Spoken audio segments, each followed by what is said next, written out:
It's time for I Said No Gifts. Today my guest is the unbelievable Johnny Pemberton from Fallout and all kinds of things. One of the funniest people alive. He brought me this, and if you want to know what it is, I suggest you keep watching the video. Good luck.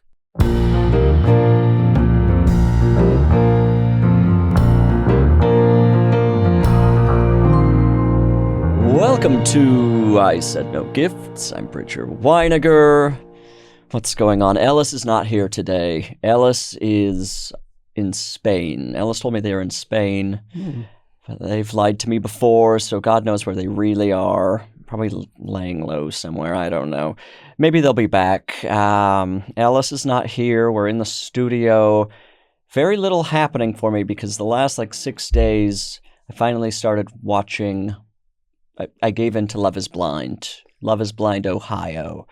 And so that's kind of cut me off from talking to other people. And by the time this episode releases, culture will have fully moved on to some other piece of art. So it's a show about a great group of guys and a great group of gals, all with their heads on straight. That's basically the show.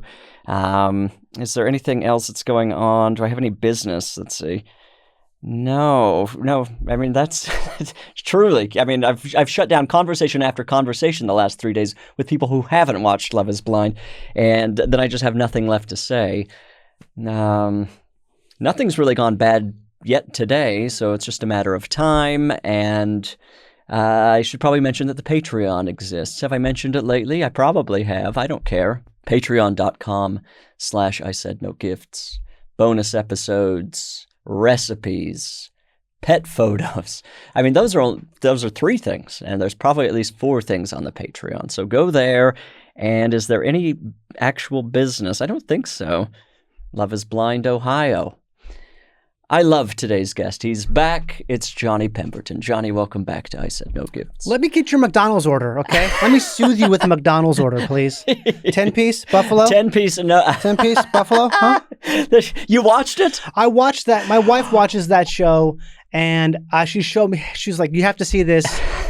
I think that's one of the biggest, pieces of, burning trash I've ever seen as far as, just that guy. They're both just the worst people.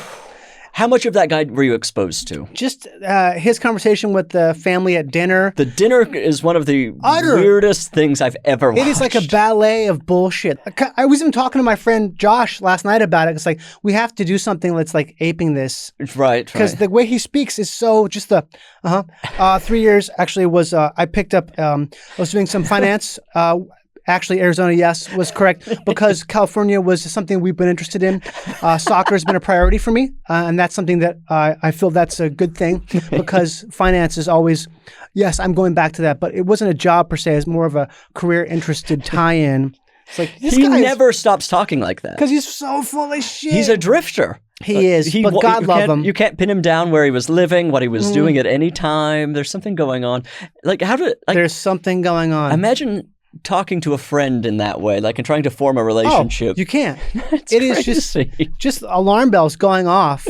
Yeah, I was told last night, someone sent me a video from one of his former coworkers. He was living, when he got cast on that show, he was living in Scottsdale. Yes. And working for a tech sales company and not doing a good job, apparently. God. So, and then he keeps going back to soccer, which apparently was 14 years ago. And what does anyone ever had a job in soccer? Any American ever had Ted Lasso is the only person to ever have a job right, when in you soccer say who's an American. Your job is soccer coach, well, then that's volunteer work. Yeah. Unless you're literally Ted Lasso. You're cutting oranges, bro. You're cutting oranges. You're passing out juice boxes. It's ridiculous. Soccer as career. The other thing that was a big red flag, you haven't seen all of it, but was the confidence in saying, well, we'll live in either Arizona or Florida. Those are the only 2 options. Those are just places that they agreed that he didn't say check a box. Is that, that reality speak where it's they get the thing wrong constantly? It's well, that really that moved our box. And so I don't want to be barking up a 10-foot pole here, because when the ship rises, our waters are going to be... And then the father in that situation is also just kind of an evil crone. Oh, yeah. He looks to me. Did you ever see Witches with Angelica Houston?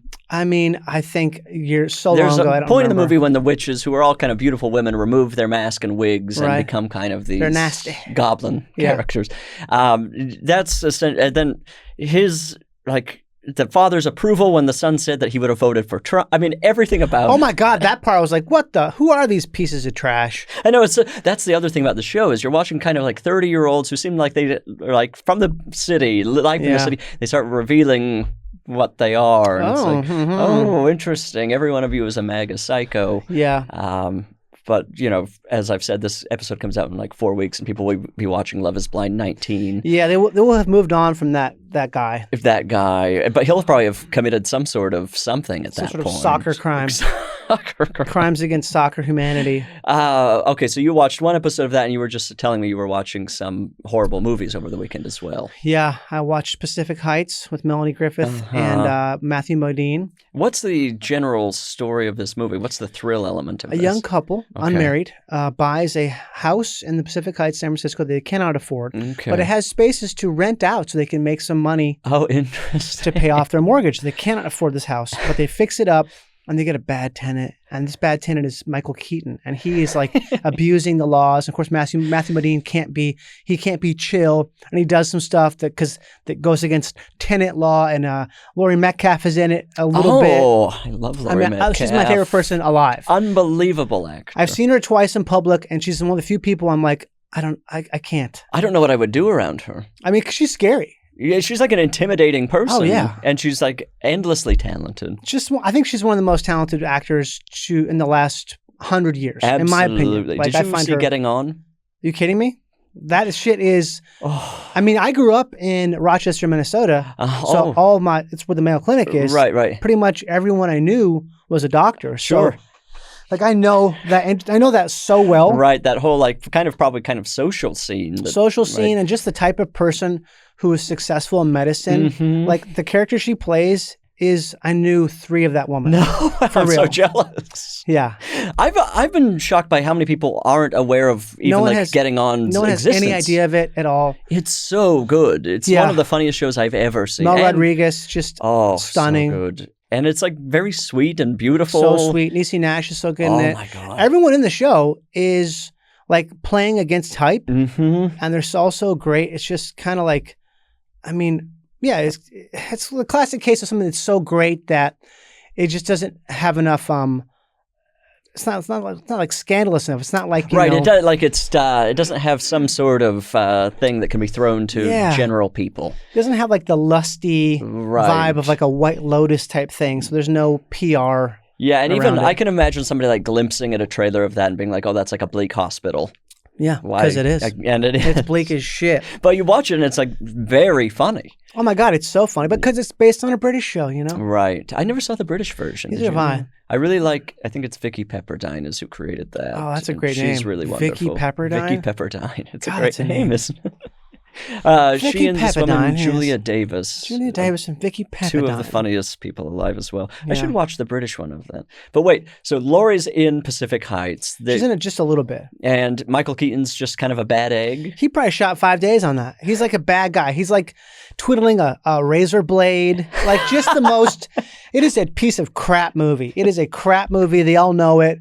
Like, it's one of those things where you wonder how they felt at the premiere. Kind of thing. Right, where they're all like, they know they can't really say it to each other, Yeah. but they want each other to know that they know it's bad. They got to fulfill the contract of promotion. But What's it's his just- goal in the movie? Is it like a... He's like a trust fund crazy guy. Mhm. I mean, you got to just see it. He's a trust fund guy whose family got him to go away, and he's got money, so he's scamming people, doing like a rent scam thing. Oh, okay. Where like, I'm rich. He has a Porsche, so people are like, oh, he's got a Porsche. And he's like, my business is actually a private trust. I will. How about I wire you the first 6 months? And they're like, oh, great, yes. This is kind of like Alex from Love is Blind. This is It a is- similar type. Oh my God, it definitely is. It's definitely that. He's probably run a similar scheme. It's like it's a successful version of Alex from Love is Blind. When was the last time you had a roommate? Does my spouse not count? Yeah, pre-spouse. Pre-spouse was probably maybe 12, 13, maybe 14 years. Okay. Have you ever had a bad roommate situation? I actually never have. No, I've only had really great roommates. Oh, that's lovely. Yeah. It's really, I feel like, well, I got out of the roommate game pretty quickly. So, but the idea of like having to live with somebody that I have a hard time living with someone I really love. It is some people really do. I think I've never lived alone. You've never lived alone? Except for sometimes I've been on location, like for like maybe 6 months. Right. When you're living alone, how does that feel? Is it unsettling for you? No, yes and no. I kind of love it. Okay. But also it's that thing where I just like being around people a lot. Sure, right. I really enjoy it. I like having a space, like having like a room. Sure. Or an office or a place I can retreat to. Like a quiet place. Yeah, a place I can like, be me. A place I can be me. But also I like having the camaraderie or something like that. Yeah. But I feel like you're somebody who also makes really good use of their time. I feel like you find hobbies and you throw yourself into them. And so I don't know. I feel like you have a very healthy way of being alive. I mean, what do they say? Perception is everything. So it's all just a scam. I guess sort of. I mean, I spent the entire day yesterday breaking my back, repaving the front walkway. And like that's amazing to me. Yeah, but it's just because it's like I needed to do that because I just finished shooting my first comedy special. Oh, right. And it was the most work I've ever done in my entire life, just about. Because it's not like a special. I'm not like standing with a microphone. It's like a one-man show. I have all these cues and sound cues and like music things and all this stuff. It's so utterly complicated, and I built my own prison in that sense. Right. So it was just so much work coming off of that. I always have that thing where, I almost get sick. I didn't this time, luckily. But I just don't know what to do with myself. I'm just mad with inactivity. Right. And that sort of activity where it's a very clear directive. Once you get it started, you basically know what you're doing the entire time. There are no curveballs. Yeah, and you can't work on it enough. Right. There's no amount that is, you'll never be like, oh, I did it all. Because there's even some jokes I fucked up and I forgot. There's stuff I forgot to say, but it's fine. Sure. Because everything's great. I'm sure it's wonderful. It's outstanding. It's so good. It's so, I'm so happy with it. I can't believe it. But it's still one of those things where it's like the drop off. The continental shelf kind of thing. Oh yeah, of course. Yeah, that's why I'm in the I'm in that place now where it's super deep. I'm like, what do I do? But then you can pave. How does that even work in front of your house? You've got little pavers? I have bricks, but a bunch of them were broken. Okay. And they're a weird size because they're like legacy bricks. What's a legacy brick? It's a brick that doesn't exist now because now Home Depot and Lowe's, they have two sizes of everything, Right. How everything's been winnowed down to the most generic version of the thing. Right. There's no character whatsoever. Yeah, if you want character, you have to go to like a specialty store in Pasadena and talk to a guy who's like surly. But I'm not going to find the bricks. So I decided to cut some bricks I have that were longer. Oh. And I bought a chisel. Doesn't work. Even my neighbor who's an engineer tried it. Doesn't work. So I had to get a special masonry saw blade to cut them. Worked like a dream. Worked like a fucking dream. But then I got to set them in, buy the masonry sand, get the fucking polymetric sand to fill in the cracks like grout. All this crap. This is also, how are you teaching yourself to do this? This is what I'm always so curious with you, where I'm like, where is the information coming from before you know how to do it? Because YouTube. You are watching YouTube It's the Library of videos. Babylon. I heard someone say that once. It's like basically this thing where we have all the information that's ever existed just in this little, right. Controlled by a massive, sure. semi-governmental entity, but you can kind of learn to lay bricks, all kinds of things like that. I mean, nothing can't be that hard. So, are you done laying off the bricks now? Yeah, I did it. And it was only 4 bricks I was replacing. Oh, 4. But I had to re-grout it all, so I did that all in one day. Right. Yeah. I'm basically asking this because I'm trying to gather information for my own yard. Yeah. Because my whole lawn in the backyard is dead because of our new dog has peed all over it. That's good. I'm replacing the lawn with clover. I think maybe just with St. Augustine rock or something else. That's why I just did that too yesterday. Oh, you did. So I have this new technique. So what you do, because we tried clover, didn't fucking work. Right. I don't know why. I think because the trees were just too much canopy, so it was shading it out too much. You take a bunch of get the cheapest bags of topsoil. Okay. Spread that out. Then you buy bags of pebble. like little pebble Those tiny bags. little pebbles, all right. Yeah, they come in like a bag of like 40, 50-pound bags. You put the dirt down and you spread that pebble out, and what it does, it creates sort of like a surface you can walk on when it's wet, and maybe something will grow there. If it does, it does. Okay. But it's also a nice surface that's not like dirty because you have enough pebble to be. I think that's great. Well, and I needed this because playing fetch with her in the backyard is also with muddy or grass. It's a total disaster every time. All the way. So gravel, this is probably the wave of the future. All of these other ground cover things, I'm like, I guess if you're not walking on them, or I don't know, I don't believe that they're actually going to grow in my yard. Maybe somebody else could pull it off. Clover is good, but you got to fence off the area for like 3 weeks. I don't have that time. Exactly. And the dog needs to do something. Yes, that's a usable space that has to be used multiple times a day. So what am I supposed to do in the meantime? Exactly. We had a little strip, a little poop and piss strip. Okay, right. And that, my dog won't go in the neighborhood. Well, we take her on. She's very polite in that way. Yeah. And of course, I take bags with me every time, but she refuses to use the neighborhood as a toilet. I don't know why. So that's causing me a decent amount of trouble. Yeah. I don't know, but our does both. Does both. See, I would like to get to the point where we're doing both, kind of a hybrid situation, because the walks right now are purely for exercise and smelling. I would like to throw in using the toilet. I don't know how to get her to that point. Is she shy? Is she like a scared dog? Well, apparently when we send her on these pack walks once a week, and she does it then. So I don't understand, but that's in Griffith Park, so maybe she's feeling more in nature or whatever. Are you walking your dog out like for long walks, or is it every day? I do about 20-minute walk because she demands it. She demands it? She won't leave me alone. She's a wonderful dog. We got her about she's almost 2 years old. Right. We got her about just under a year. We love her. She's super sweet. Is she small or big dog? She's 55 pounds. Okay, nice which medium to me size. is small, yeah. Right. Or medium size, yeah. She's great, but she's also just so annoying because she's like the cutest thing in the world. Mm-hmm. She's like a model. She's honestly like a fucking model dog. Like what sort of dog is she? She's a golden. Oh, okay, gorgeous. And she just is one of those dogs where she knows. Oh, when she sits, she knows. When she sits pretty, she's like knows. I don't know how she knows, but somehow this dog knows that like, oh, she looks good, and she's going to get what she wants. How old is she? She's almost 2 years old. Oh, okay. Adorable. Yeah, our dog is gorgeous as well, but she doesn't know how to sit. She doesn't know how to, every sitting position's very awkward looking. She doesn't quite know where her body is in space. Yeah. And she's very, she stopped barking at strangers, which is nice. That's good. But she's like almost 75 pounds. So when she starts barking or jumping at things, you feel bad. Yeah, we had a dog like that before this, and she was even bigger.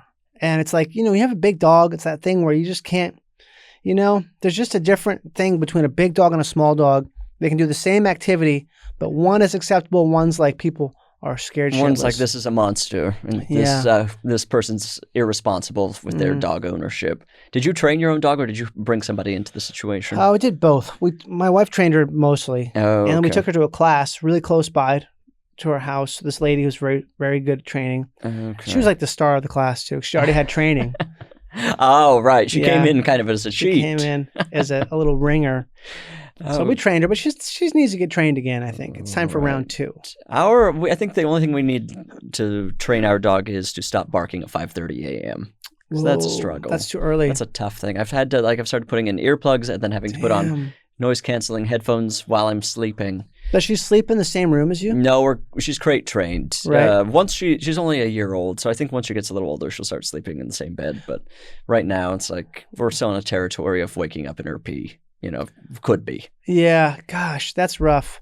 Where's your dog sleeping? She sleeps in the crate in our bedroom. Okay. But she does wake up at, earlier than I want to get up. Oh, right. Yeah, the crate, because our dog's so big, the crate is huge. So it's like to put it in the bedroom would feel crazy. We are crazy. We have no space. You have no space. Okay, see, that's what we would be dealing with, and I just refuse. Yeah. I don't know. You're right. But it's funny that it's loud enough to... Oh, she barks. She's an extremely loud bark because she's a huge dog. Yeah. So, and she's relentless. And there's no need for it because, she's also a large dog, so she doesn't really necessarily need to go to the bathroom at that time. She's eaten like probably 5 hours prior to this. There's no element of it where it's like she's in physical need, but she's just ready to get up and start doing things. Have you tried not letting her out?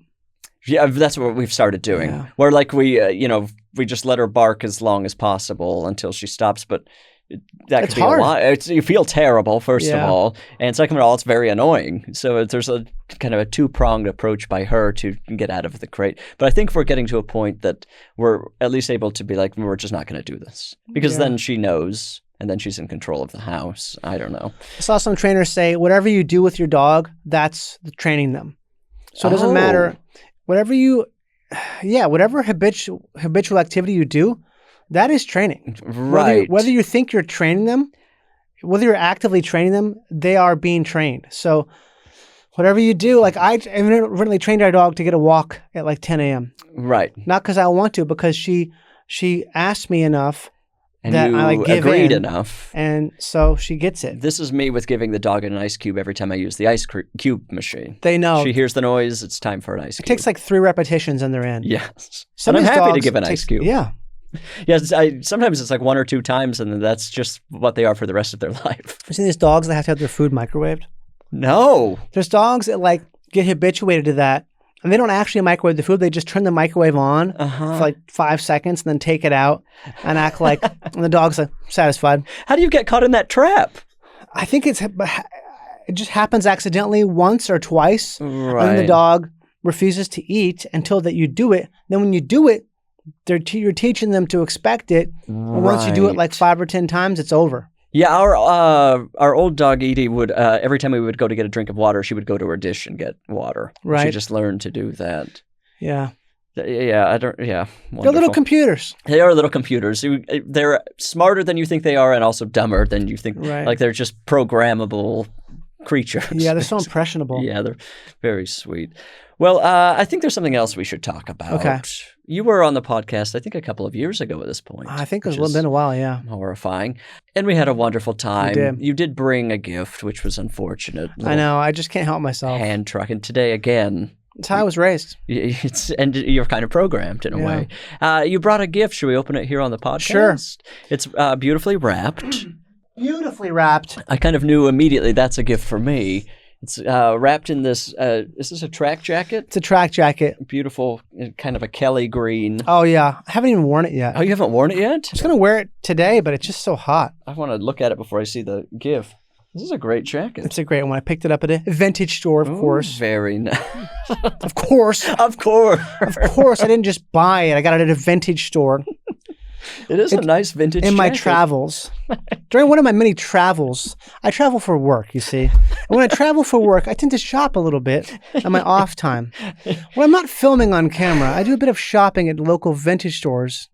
And that's where I procured Funky this little fine jacket. boutiques. I love a funky little boutique staffed by a peculiar young man What? Where was this purchased? in Winnipeg, Canada. Oh, Yeah. so internationally. Of course, I tend to be traveling internationally. As I do have a passport, I get to use it quite often. Okay, well, let me hand this back to. Oh my God, you're really like filling out my garage in a way. I gotta. No one else is gonna. Last time you brought me a hand truck. I did. The hand truck is such a good hand truck. It's an excellent hand truck. And now you've brought me, I actually have to look at this to even tell. Oh, it's a folding saw. This is really weapon level saw. Well, it's more for tree trimming. I think it's not really a weapon. It's not really like a blade. But it feels like you could whip it open, like a switchblade. You could try, but Fixers makes it pretty safe. Oh, right. It's got a button on there as a guard, like a lock. Oh, should I open it? You should. You just slide that backing up. Oh, It's very easy. so it's not one of these like painful No. plastic. No. Let's open this I thing. think this is Danish, right? Fixers is Yeah, that Danish. seems Danish to me. Some sort of Scandinavian thing. Wow, look at that thing. I've never seen one. I've seen a lot of tools. So you have to push the button down to open it. Okay. But be careful. Oh, okay. I was expecting it to just split. No, it's it's like not- that it's can't not a- possibly be the. It's not an automatic knife. Those are actually illegal in Look California. at that. That's gorgeous. Yeah, so you can trim a tree easily, trim a little branch, Well, this is something I need all the time in my yard. That's what I figured. I've been using something that is not the correct tool for snipper? this. Yeah, like it's beyond a snipper. It's like a pretty powerful. A lopper. Maybe a lopper. Is it a hand one or a cranker? It's one where you almost have to use 2 hands to press it together. If you have to use 2 hands, that's wrong. Yeah, and it's like when I'm clipping things. Yeah. I don't even. It must be to cut What would you even cut that? Probably a smaller thing, like an inch or less. Right, and probably Maybe even smaller than less inch or less. organic things, probably like wire or... Oh, you shouldn't be using that for that. You need, certainly you need not. a lopper or like just a trimmer. But Look that at that'll work that. for like a big diameter, 2 or 3 inch diameter. I'll cut easily through that. How often are you trimming your trees? I mean, I'm trimming. If I'm out there too much. It's like a rat.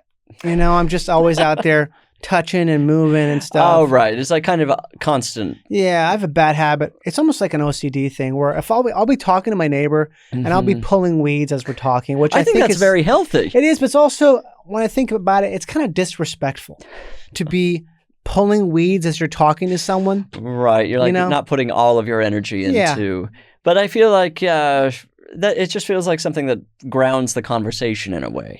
Where you're, you're doing something with your hands. You have to be doing something with your hands when you're talking to people. Why not have it be a project? If I can get a good phone call going, I'm unstoppable. While you're out in the garden. Yeah. Oh, that's a great idea. That's like my thing. Because this is my big problem with talking on the phone is I'm just like, I'm wasting time right now. My body is worthless. I should start rolling calls while doing yard work. It is the ultimate thing ever. I've been doing it for so long.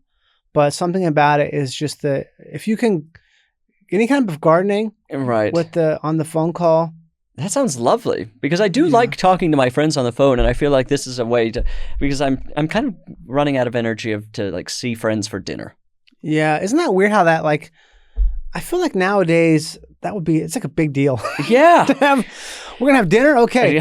Well, oh gosh. Okay, we're gonna meet. Even lunch is more casual, but even then, it's that's just right in the middle of the day. Then it just ruins the day. Then the day is just like on both sides. It's just what am I going to do then? Right. But a phone call while doing something practical feels. Last night I probably had a 45-minute call about Love Is Blind and did nothing with my time except for talk about people I don't know marrying each other. But that's kind of nice, I suppose.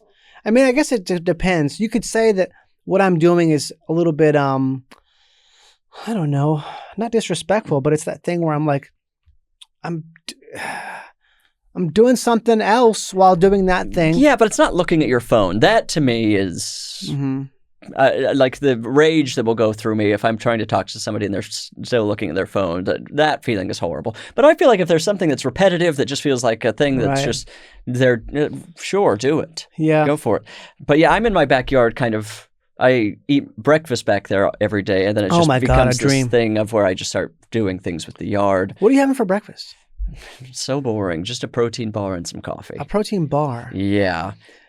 What are you eating? I'm moving now. Okay, I've been doing, this is my breakfast for the past like maybe 6 months. I do like granola, a little bit of like high fiber cereal. Right. A couple, like maybe 4 or 5 heaping tablespoons of no sugar, plain, full fat yogurt. Okay. Hopefully sheep. Right. Add some dried cranberries in there. Oh. Add maybe like a little bit of a pinch of salt. Okay. Some cinnamon. And then I'm probably good there. Maybe a little bit of water because it has to water down. But I want to move into overnight oats. I want to start making my own. Overnight oats I've tried in the past and they were a disaster. How was it a disaster? I don't know if I put in the right ingredients or the right portions, but it just ended up tasting like very bland mush. And I got a surprise for you.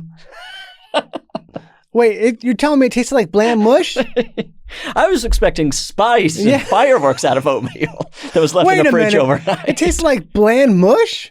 No, but you see these pictures on Instagram, and it's like that looks like the best thing that's ever been made. The berries, the peanut butter, whatever. And then I make it myself, and I'm like, that's because you're not adding a bunch of unnecessary sugar. Right. I guess that's. But I don't like sweet things. You don't? I don't really care, especially in the morning. I would prefer it not to be too sweet. I love sweet stuff. Okay. Yeah. So, but if you were to make overnight oats, what would you put in yours? Oh my God, it's gonna be great. It's gonna be the best oats. Okay. I'm gonna be some almond milk, probably maybe some oat milk, just a little bit, not too much. Right. I'm gonna grind some chia seeds because you can't have the whole chia seeds. Right. I'm not looking to evacuate. I'm not looking to absorb the nutrients of the chia seeds. Right, because if you just eat a full chia seed, it's just flying through you. That's just like a little time traveler. Right. You know?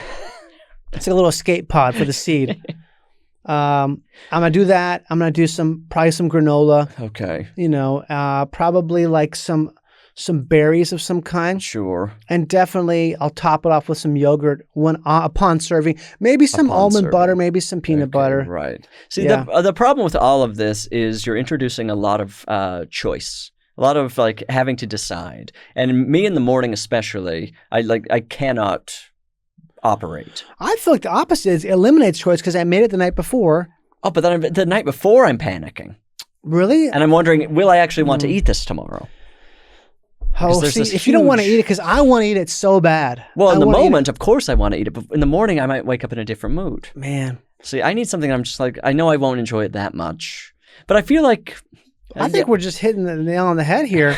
I don't know how you're denying this. It sounds like the perfect thing. Maybe I just need to give it more of a shot. I tried this also with egg bites, making, like... The Starbucks-style egg bite? Yeah, I like to just have like some egg in the morning, but I don't want to have to make the whole thing. But then those were disgusting. Yeah, because you can't make... eggs are hard. Eggs are extreme. If you fuck up an egg, then it's just revolting. And you gotta do stuff. Oh, you absolutely have to do stuff. I like a cold breakfast. I guess unless somebody else has made it for me. Right. Like I love like breakfast at a diner or something. Oh, but breakfast at a diner is too good. Yeah, exactly. I can't have that. Can you imagine making all of those elements as well as a diner can make them at home? I'll be sick. If I have that kind of breakfast every day, I'll be sick. And it would take an hour and a half to prepare the breakfast. I'll eat so much bacon and eggs and toast. Christ on a crutch. You ever heard that expression? Christ on a crutch? Where did that come from? Probably some like Midwestern Catholic, I bet. On a crutch? What does that even mean? I think it's like, oh God, Jesus and Mary and Joseph. Christ on a crutch. You can't have bacon every morning. Oh God, that's too much. Is the crutch just because of the alliteration? Maybe because, I think it's just the alliteration. It's just the... Because we're not picturing, now we're just imagining this biblical figure on a crutch. Jesus on a crutch. Poor Jesus. Jesus on a jumper. Jesus on a... Jesus Maria. I used to hear that a lot. I bet you have a lot of those in the Midwest. A little bit. I feel like that's probably the birthplace of a lot of that sort of phrasing. Yeah, that in the South too. Yeah, the South has got a lot of wild ones. Yeah. My boyfriend has kind of conjured a thing, talk the chicken off a bone, which feels like something that's good. Real, but I don't know that it's actually real. Is that Southern? It feels Southern, right? Oh my God, he could talk the chicken off a bone. I feel like I've mentioned that on this podcast before, and usually people will be like, actually, or tell you immediately, or diagnose you with some sort of illness, but no one had heard of this. So, but it feels like it's been around since the beginning of time. Yeah. Talk the chicken off a bone. He could talk the chicken off a bone. Stay away from Jim. Stay away from him. You want to keep your pockets full? Don't talk to him. He could talk the chicken off a bone. Yeah, your current breakfast is kind of like a dream breakfast for me. Granola and yogurt. Join me. Maybe that's my thing is I just need to get some nice plain yogurt. I don't like a sweetened yogurt. I cannot stand a sweetened yogurt. A sweetened slime, essentially. It's disgusting. You remember that part of Toddlers and Tiaras from years ago? The girl being like, I can smell the hairspray. No. I just conjured that in my head when I went, There's a little girl, they have a slow, this is from 15 years ago probably, right? At least, right? Little girl, and she's got a super thick Southern accent, but there's some internet meme that has it slowed down, and she's talking about hairspray. She's like, I can smell it right now. It's so nasty.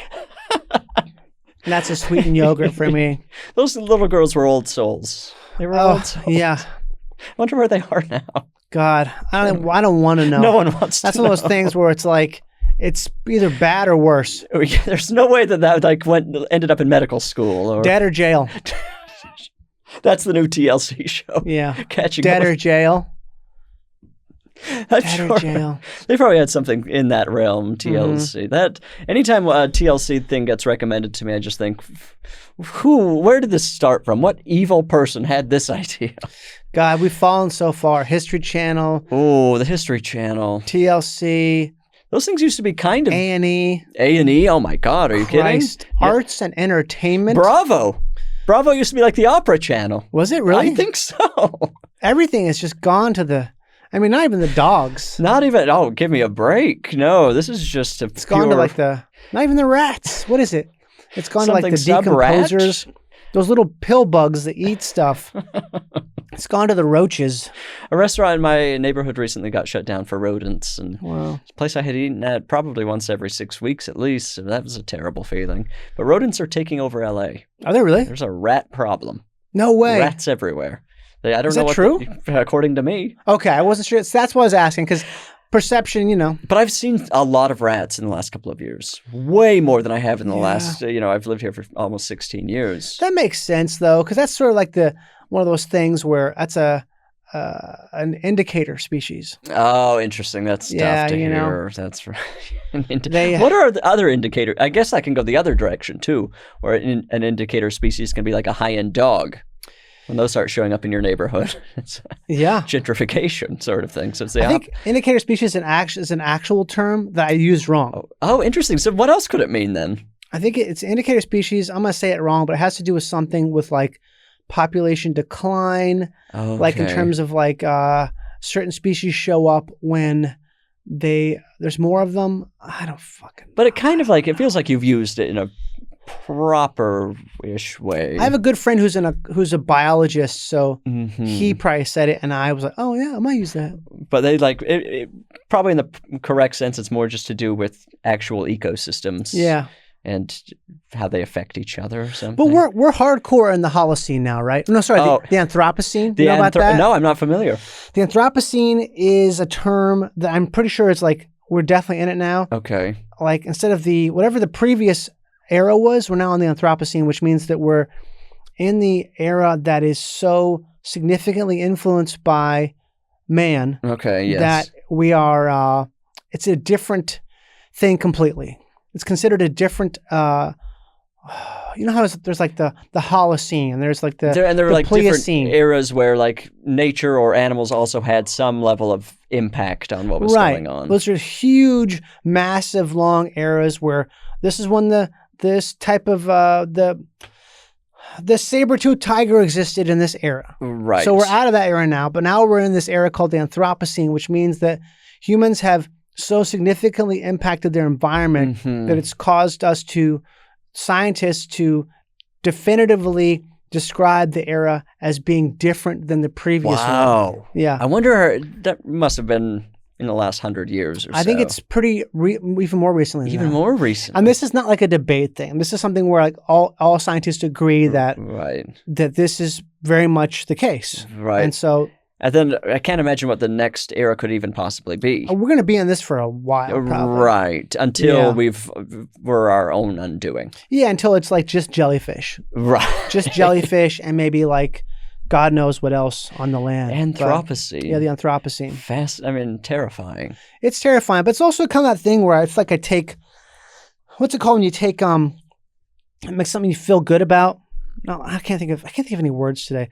But I feel like, well, we're all in this now. It's unchangeable. Right. We're just in this. We're in a different era. Yeah. Because like this idea where people talk about plants being invasive. Right. You know how this person sometimes it's me, but I pulled back from that because we're surrounded by invasive species. We're surrounded by non-natives. Yes. They're just proliferate everywhere. Right. And so it's kind of like this thing now where, like I was arguing with someone about jasmine. Someone was saying that the jasmine's in bloom now. Like, well, it's not actually. You're smelling something else.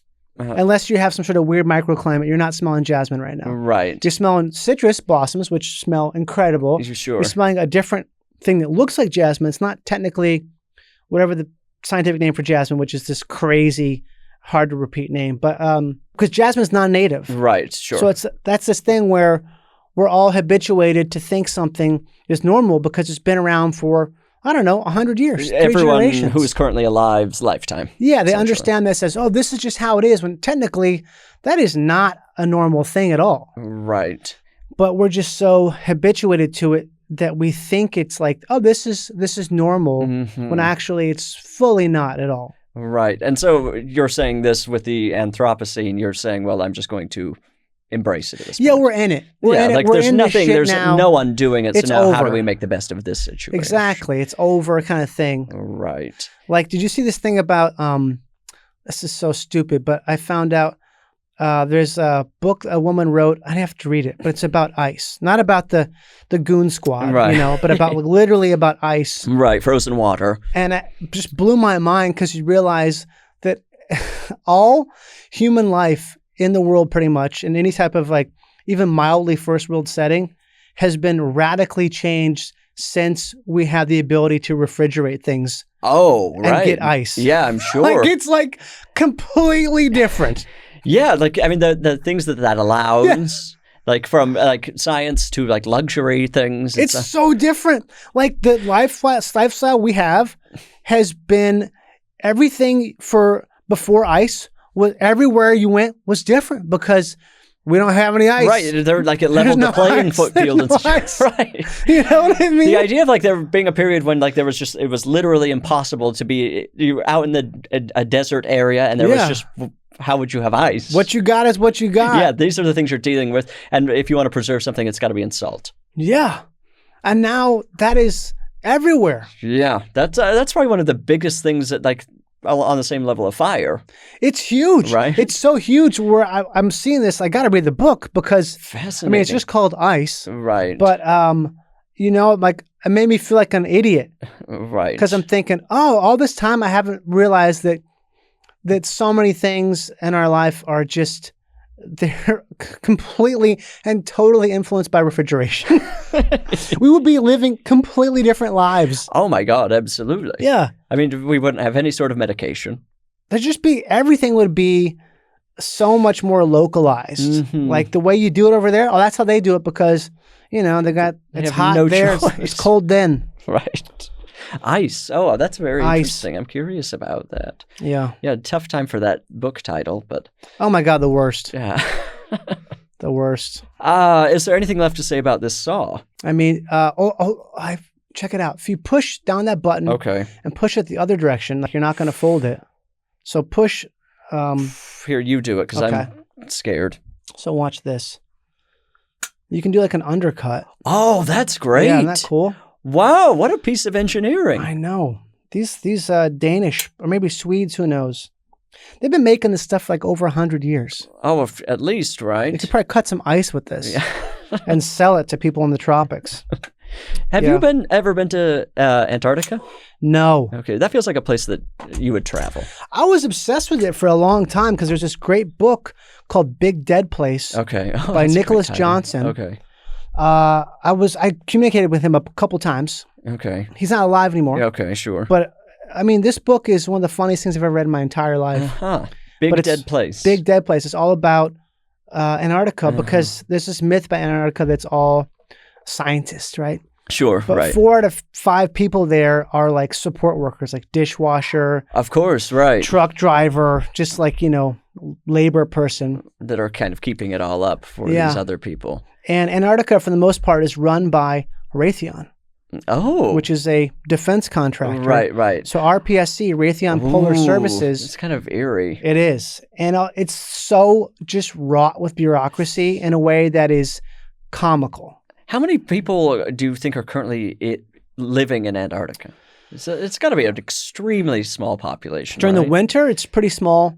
But I think the summer, it booms significantly. Uh-huh. Yeah. I wonder what the social scene feels like. I think it's a lot of drinking. Yeah. And I mean, boredom and like... A lot of people having sex with someone who they don't care what they look like. Right. This is very Love Island. This feels like a reality. I think it would be the reality show that people wouldn't want to watch. Yeah, like imagine being like miserable. It's full darkness for like about 5 or 6 months. Yeah, like fully dark. Have you been to a place where the day-night cycle is like that? Like been in Alaska during the summer or anything like that? I want to. It's so crazy. I was in Alaska during the summer once, and what an unsettling feeling for it to be like 4 or like 2 a.m. It's still light. It's noon. Wow. Your body doesn't know what to do with it, so it's very odd. And for it to be completely dark, I don't know if I'd be able to handle it. How long were you there for? Just like a week, and so it was like my dad had to. It was a business trip. My brother and I went along, and kind of we fished, and then we like saw Fast and the Furious in the movie theater. That's a cool. I love seeing a movie in a place You know what I mean? It's a a weird great, spot. it's a kind of a waste of a vacation or traveling, but it is an interesting feeling. It's like, because it's such a thing you associate with doing while at home. It's also like you go to, I always go to McDonald's when I'm in a foreign country. Oh, that will really give you a taste of the local Yeah, you scene. just check out like, how they doing it here? Right. Yeah, I like to be in a movie theater in a foreign place. I don't know. Especially in Alaska, that's not quite a movie town, but to see Fast and the Furious and then go like deep sea fishing and be Did you throwing catch up on a boat. What'd you catch? I caught nothing because I was so seasick. It was me, my dad and brother, and then a grandmother and her granddaughter who was pregnant. So the granddaughter who was pregnant and I were just throwing up the whole time. Damn. And then my father and brother were fishing. So I didn't get to catch anything. But Did they catch anything? yeah, I think they did halibut, I think. Okay. Yeah. Did they get it smoked? No. And sent home? I think it was sent home. This was a long time ago, Yeah. frozen. Okay. But we did some fishing that was not deep sea fishing and caught salmon, I think. Nice. But we were like fishing and you could see bears. It was incredible. It's not really like a thing that I would ever seek out. You know, it's not exactly my thing. But I mean, it was wonderful. Fascinating. We also lived in an Airbnb. It was a what do we used to call those? I don't know, like a rental? A rental? Yeah. A rented house? It was like a rented basement of a woman who we think may have been spying on us with a cyber camera. She's got it. What else is she going to do? Truly, those endless nights. Gosh. Those endless Why nights. did you think that? Because this was so long ago that my brother had to. He was like an early eBay person, and he was selling something. He was like 15 at the time, but was selling something on eBay and had to borrow her computer, I think, to use eBay, and then saw her internet history, and there was like hidden shower cameras that she had been searching for. Ooh, that's fucked. That's against the law. Maybe not at the time. Maybe, I don't know. Wow. But yeah, that was, and we found out that her screen name was Lusty Lady Linda. Wow, Linda's got a second life, huh? She might have footage of me. Damn. Who knows? But that was a fun thing to discover while That's cool. like being in somebody's rented basement. Man. Weird vacation. That sounds fun, though. That, again, I feel like it's maybe, we're not doing that anymore. Now everyone's like, you hit the code to check in. Right. It's a company running it. You're not meeting the people who are spying on you. Yeah. If you meet me, I'll let you. Yeah, I'll let you do whatever you want with me. Take care, do whatever you want. But if you're in some office, no. I'm sick of it all. I feel like do you fish? I have, but I'm not like you're not like an outdoorsy person. I'm a very outdoorsy person, but I'm not like I wouldn't say I'm like a big fisher. Oh, okay. You're more like hiking, camping. Yeah. I mean, I love fishing. I don't like eating a lot of fish. Oh, okay. But I mean, I just love I don't know. I like all that stuff. Anything outdoors, I'm into it on some level. I'm not like really good at being out there for a long time. What's the longest you've been out for? Maybe 4 nights off in the backcountry. Okay. So like a big hike sort of situation? Every summer I go with some friends up to Yosemite area. Oh, beautiful. Do about a week up there. Okay. I've been wanting to go up there for a very long time. I mean, it's one of the most incredible places in the world. Yeah, any image you see of it, it's like, this is just absolutely stunning. There's a reason all these people come from different countries to see that. Right. They don't have that shit. They do not have it. They're garbage. They come. That's the thing about the national parks. It's one of those things where I'm kind of like a zealot for America in that sense, where it's kind of like these jewels that America happens to have that are protected for now. And other countries, they don't. Well, I mean, other countries I think are just beautiful naturally, and they just get to continue being natural. I guess here you have to protect them. Yeah, if there's not the space. Yeah, we have stuff that we just don't. They don't have the same. It's just different. And the variety.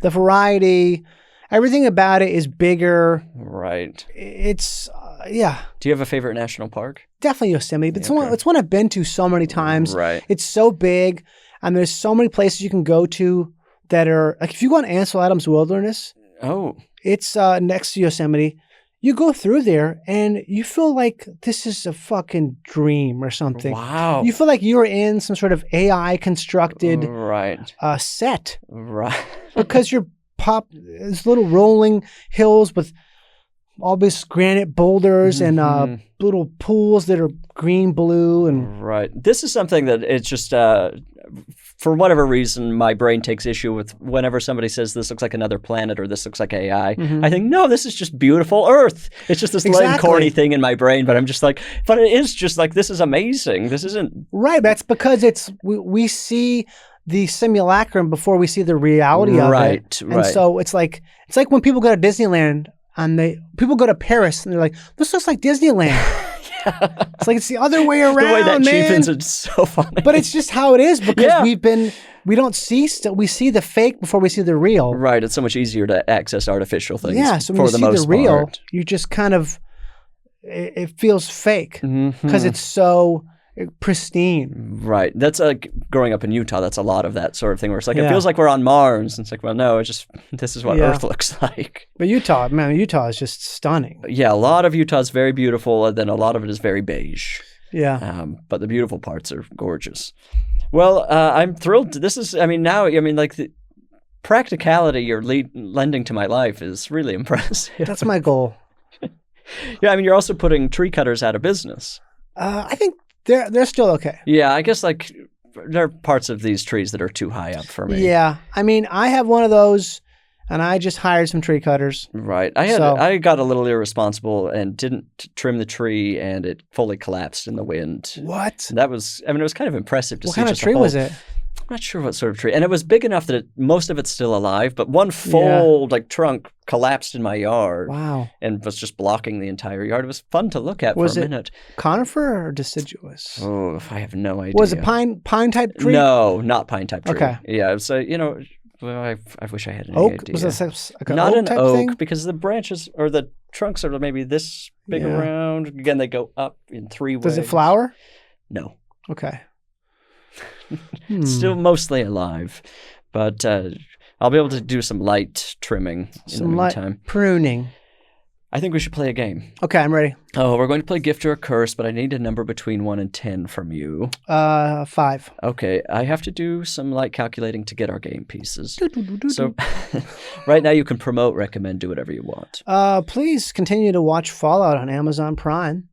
Enjoy it. All episodes are available. And then prep yourself to go to the theater and see Mermaid when it comes out on April 8th in most Draft House cinemas across the country. Mermaid, written, directed by Tyler Cornack, starring Johnny Pemberton. I'm so excited for Mermaid. Me too.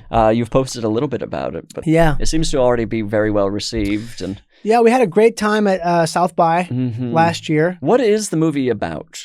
It is about a loser guy named Doug, who's played by me, and he finds a mermaid, but it's not like a beautiful mermaid. This is a creature. Right. It's something that lives in the ocean. Yes, but it is a mermaid. Though. Oh, it's an exotic. I'm so excited about this. It's an exotic creature. Okay. So he falls in love with it in a sense, and all this madness ensues. Right. And people are going gaga over Fallout. Yeah, it's such a big thing, and it's been around for so long that... Right, but it's like kind of crossed over in a way where it was like a big video game, and now it's like a big everything. Yeah, I guess it's just because they did such a great job with the show, It's a lot of good casting. I think the best. Yeah. I'm biased, but I would say probably one of the best cast shows in the history of time. I really believe that. Yeah. And now they just need to get Laurie Metcalf over there. Oh my God. I'd have to prep myself significantly to be able to speak with her without that would be bad. Yeah, falling at her feet. Right. Oh, she's the absolute best. Okay, this is how we play Gift or a Curse. I'm going to name 3 things. You'll tell me if they're a gift or a curse and why. Then I'll tell you if you're right or wrong because there are correct answers. All right, these are all from Patreon listeners today. This first one is from Christina. Gift or a curse, podcasters who routinely talk through a burp. Ooh, that's a curse. Why? Because it's someone who is, they just can't take the time to realize that they'll get back the time. This, correct. Correct. This is a total curse. For me, anytime somebody brings up the word podcast on this podcast, I think, are they talking about me? But I can't imagine I've done that before. Have I talked? I don't think you have. What does that even look like? I may have done it today. What does that really, like, practically speaking, are they like... Okay. Here it is. So the thing about these weapons is that people are just always finding them in the streets, and that's... Listener, if I've ever done that, I'm sorry. That feels... what I was imagining is, like as a kid, you being like, the gross kid being like, oh, I'll do the ABCs as a burp. Oh my God, I forgot that. That was such a thing. That was a real thing for a while. I wanted so badly to be that guy. It seems dangerous to me. Okay, so this is more of a like, you're just hearing them like process a bodily something while talking rather than just stepping back for a second. Well, I think that's a curse, and I'm sorry that if I've ever done it, and if Christina's kind of passive-aggressively coming after me. Christina! I apologize, Christina. Christina! Okay, you've gotten one right so far. Great. Next, this is from Caroline. Or Carolyn, I don't know.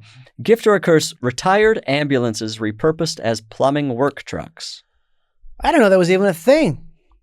I'd say gift. Why? I just think anything repurposed is great.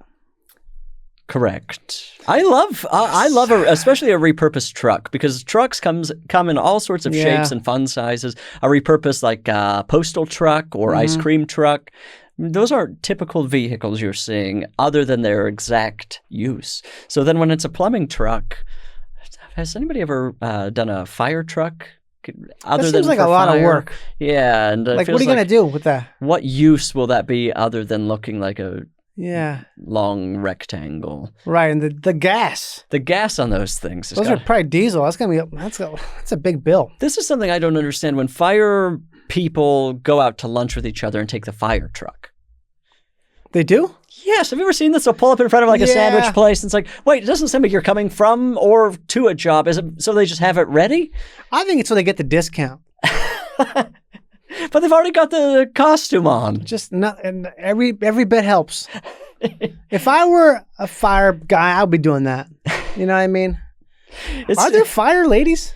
There have to be. I mean, I feel like there have to be, but I have never been rescued from a fire, first of all. I've never been. Thank God. Knock on wood, I haven't been dragged from a burning home or anything, but I've never interacted with a firewoman. Right. I haven't either. I'm just thinking, the living scenario, I guess, I don't know. Yeah, they're living together. I don't want to discount that. I'm sure there are, but it's just, I think it is a very male-dominated I think it's, thing. very dominated, but I wonder. I wonder now. It's got me wondering. Yeah. Also, sometimes there's that thing maybe where, how certain industries, it's not like you can try to make that happen, but it just... Nobody wants to do it. Right. The guys down at the station just refuse. Or not even that. It's like we can't find any women who want to do this. Oh, right. It's just like, well, the door's open. Yeah. Yeah, but they're driving those trucks out to the sandwich place, and the gas. I mean, they're blowing through gas. They must be diesel. It's got to be diesel. All right. Yeah. Not that matters, but maybe slightly cheaper. I've never seen one filling up. Oh, maybe they have it at the station? They got to have it at the station. Interesting. There are a lot of things about how a fire station works that I'm not familiar with. This has become a very much 9-year-old boy on the spectrum conversation. Absolutely. We need him to correct us. Did you had that show where you drove big vehicles around? Oh my God, forever ago, yeah. Did you ever drive a fire truck? I did. You did? Yeah, oh my God, I'm so jealous. And Salt Lake too. Really? Yeah. It was an airport fire truck though. Oh, okay. Yeah. How far did you drive it? God, not very far. Just kind of around the the area where they have simulated fires. Oh, okay. Was it hard to drive? I don't remember. How did that show even come into being? It came into being. This was back when MTV was doing stuff like that, and they had someone create it. And they just needed someone to host? Yeah. They auditioned me. They flew me out to Jersey to audition in like the middle of winter against other people they were auditioning, right? It was like a test, like a camera test type thing. And did you have to drive for the test? Yeah, I drove like a semi in a lot with like some dude, I think it was Portuguese, God, I can barely remember this, but I definitely had like a test. Wow, that's And fascinating. and that was enough to make the pilot. Okay. We shot the pilot and it got picked up. Right. And they had a different guy come on as showrunner for the show. Okay. It was a whole thing. It was like a lot of work. I mean, the logistics of that seem very complicated to me. Putting someone who doesn't drive these things that usually require a license to drive them. Was there any, not to just suddenly dive into you driving the car show, but was there any car that was particularly scary to drive? All of them. They were all, I think back, and I cannot believe I didn't come close to dying. Of course. I was riding in some motorcycle that was it was maybe 20 times the size of a regular motorcycle. For what purpose? Because it was some guy, some wacko dude. Oh, it was like a novelty cycle. Novelty. This thing was not rated by any authority. And we drove over stuff. The fact that it didn't tip over, I would have broken all of my ribs. Yeah, of course. 100% would have. I was in like a metal cage. Would have broken all my ribs. We drove these dolphins that were barely tested at all. Dolphins? Like a dolphin, like sort of like if you had like a sea-doo. Okay. That was in the dolphin shape, and you were encapsulated in it. The fact that I didn't drown in a lake in Oregon. It would go underwater? Yeah, well, just a little bit. Oh my God. And it was the most deeply unsafe thing. While you were doing it, were you enjoying it, or were you just being like focusing on, I don't want to die while doing this? I loved it, but I used to always acknowledge, I had a thing where I'd always imagine how I would die, thinking that if you are prepared for dying in a certain way, the angel of death doesn't want to kill you that way because the angel of death wants to surprise you. It's no fun for the angel of death. Yeah, because the angel of death wants to be like, if you can see it coming, it's like a mountain lion. The mountain lion never attacks you head on. Oh, I didn't know that. They pretty much never do because they're ambush predators. Right. And I think the death is the same way. Yeah, that makes perfect sense. So I would constantly imagine how I would die in hopes that I wouldn't die that way. And the older I get, the more I'm like, I cannot believe a legal department signed off on any of this stuff. Like especially the more you know about how TV gets made and how little they'll let you do anything. Yeah, I was just so incredibly, I think I was also just really cautious. Like I was looking out for myself all the time. Oh, okay. You probably had to. Yeah. Especially on like kind of a reality show where right. They probably want someone to die on camera. I mean, I often want someone to die, but injury would have been cool. Yeah, that would have been exciting for them, for sure. I did vomit in a plane spectacularly, in a stunt plane. Like, I mean, I sprayed vomit, and as much as the pilot hated that, the producers were like, of course. Yes, you did it, yes. They would do that every episode if they could. Yes. That's a show where you throw up on a different vehicle every day. Oh, God. That's the sequel show. Yeah, it was madness. Wow. Yeah, that's a fun memory to think about. Yeah, it was madness. I don't know if we've ever talked about this, but I think you were in the first stand-up show I ever saw in LA. You were on the lineup. Where was it? It was in that weird little Western thing on Gower Gulch, I think. Okay. I think I know what you're talking about. What's Up Tiger Lily, maybe is what it was called. Yep, that's it. I think that was the first, and I remember it being like the longest stand-up show I have ever seen. Probably like 15 comedians. Yeah, it was truly like 3.5 hours long. I remember that shit. But I remember you were like the one person, and I was like, this person's very funny, and the rest of this is agony. Yes. That's a very early memory, too. That's good. Okay, well, now we've gotten very off course, but I think you've gotten 2 right so far. I have. Finally, this is from Stephanie. Gift or a curse, a stuffed animal affixed to a semi-truck. It's a curse. Why? Because it's gonna get all dirty. It's gonna get so dirty. It's one of those things where you can't tell what's going on. Like, is this a hard person showing their soft side, or is this a person who's so hard they're like, this is what I do with a stuffed animal?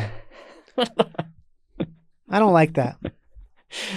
Correct. You win the game.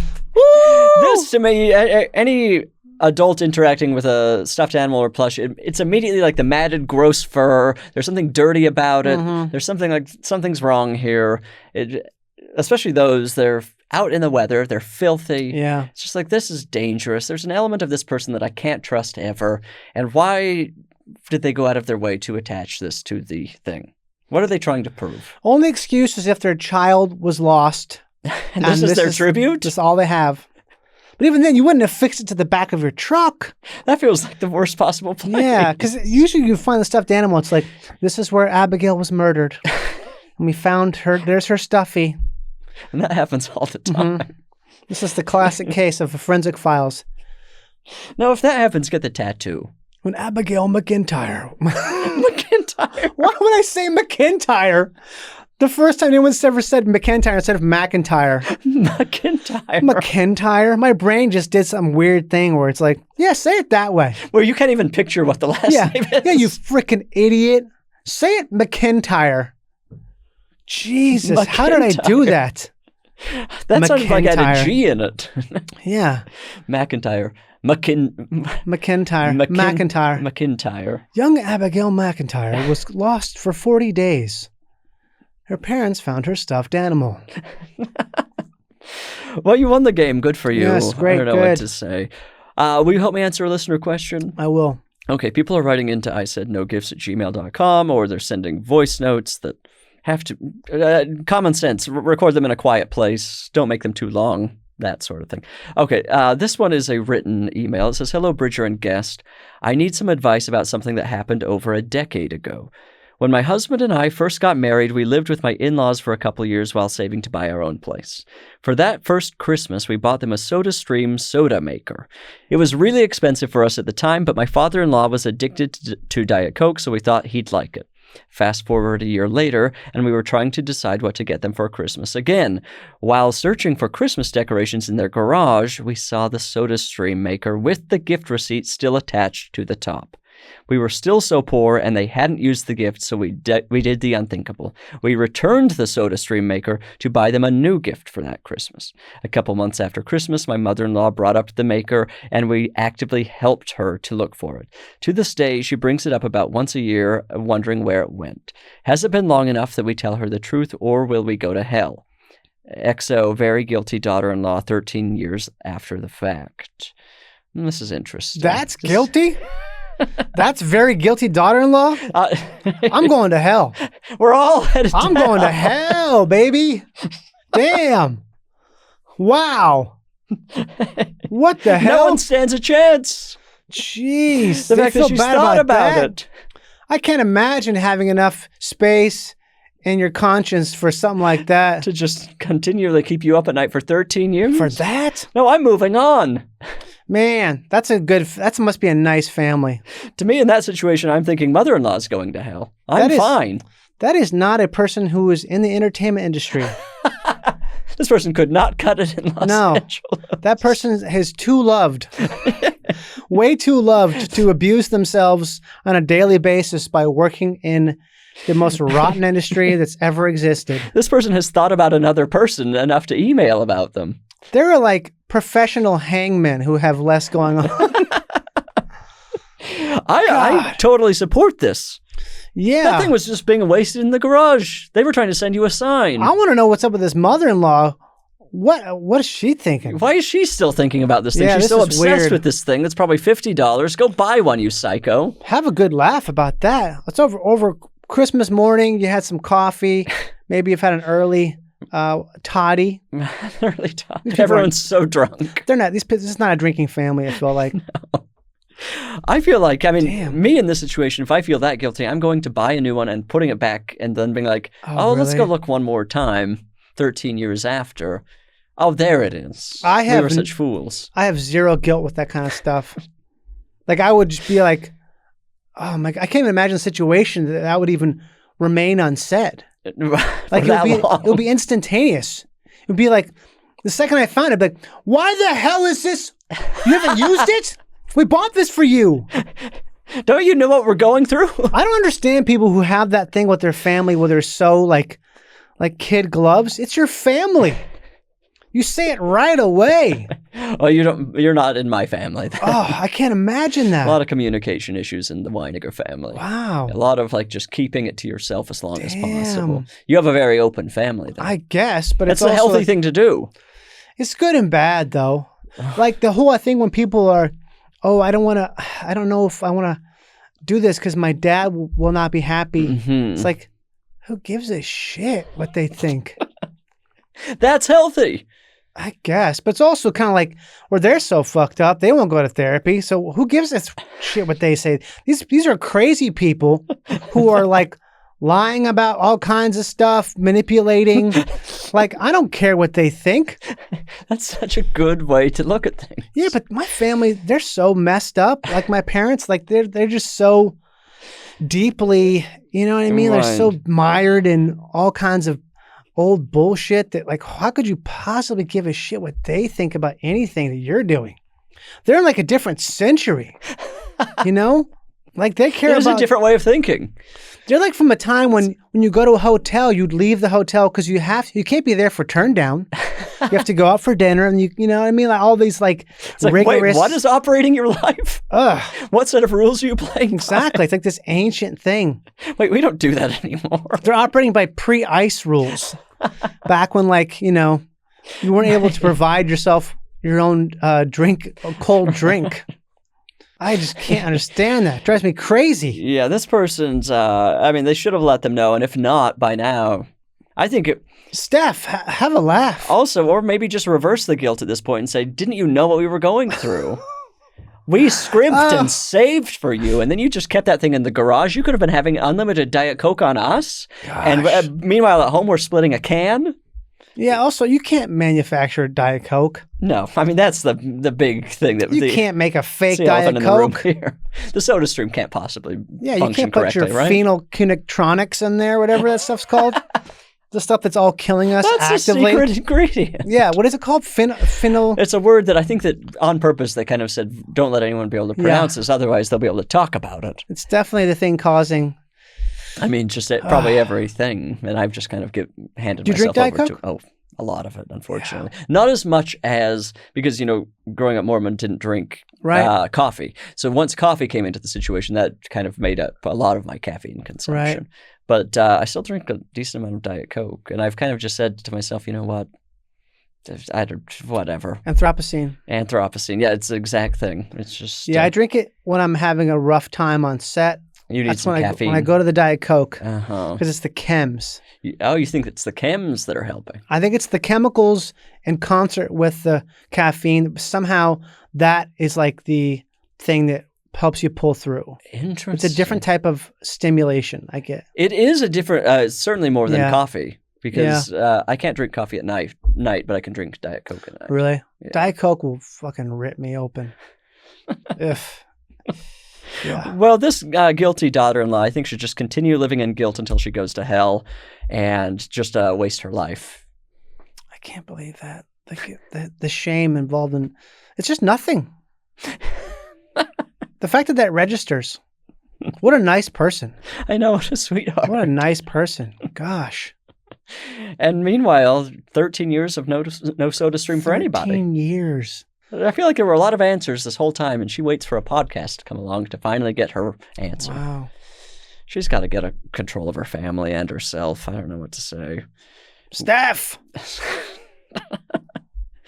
Well, I have another useful item from you. This is, I'll just keep asking you on every couple of years until my life is fixed. Great. And appreciate it. Then we'll end the podcast. Yeah.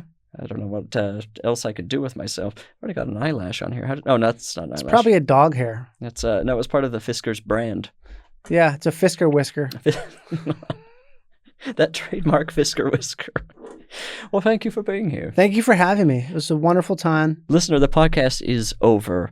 We're pulling the over lever. It's done. Move. Get doing something else. I love you. Goodbye.